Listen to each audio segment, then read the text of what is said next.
आयशाज रसोईमध्ये आपलं खूप खूप मनापासून स्वागत आहे। तर आज आपण बघणार आहोत मेथीची कोशिंबीर। तर इथं बघा मी मेथीची भाजी घेतलेली आहे आणि कांदा घेतलेला आहे बघा, उभा कट करून एकदम पातळ असा कांदा कट केलेला आहे।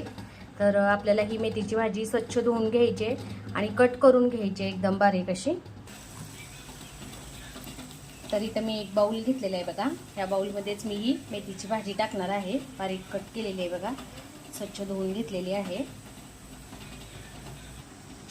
तर आता यामध्ये आपल्याला कांदा मिक्स करायचा आहे।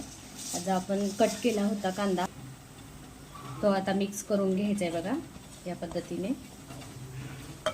आता यामध्ये आपल्याला चवीनुसार मीठ घालायचं आहे।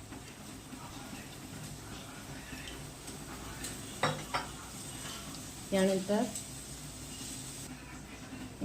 1 चमचा साखर। आता यानंतर यामध्ये मी दही घालणार आहे बघा। तर या चमच्याने मी दही 1.5 चमचा घातलेला आहे बघा।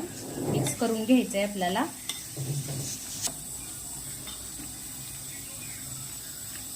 तर या पद्धतीने आपल्याला हा रायता मिक्स करून घ्यायचा आहे। तर आपला मेथीचा रायता मस्तपैकी तयार झालेला आहे बघा। कांदा आणि मेथी घालून केलेला रायता युनिक आहे। तर तुम्ही पण या पद्धतीने करून बघा। अगदी झटपट होणारा रायता आहे आणि चवीला पण वेगळा मस्त असा। तर तुम्हाला माझी ही रेसिपी आवडली असेल तर नक्की व्हिडिओला लाईक करा, शेअर करा, कमेंट्स करा आणि माझ्या यूट्यूब चॅनलला सबस्क्राईब करा। सोबतच बेल आयकॉनवरती प्रेस करा, म्हणजे माझ्या नवनवीन रेसिपीज आणि नवनवीन व्हिडिओ जे अपलोड केलेले आहेत ते तुम्हाला पाहायला मिळतील। थँक्यू।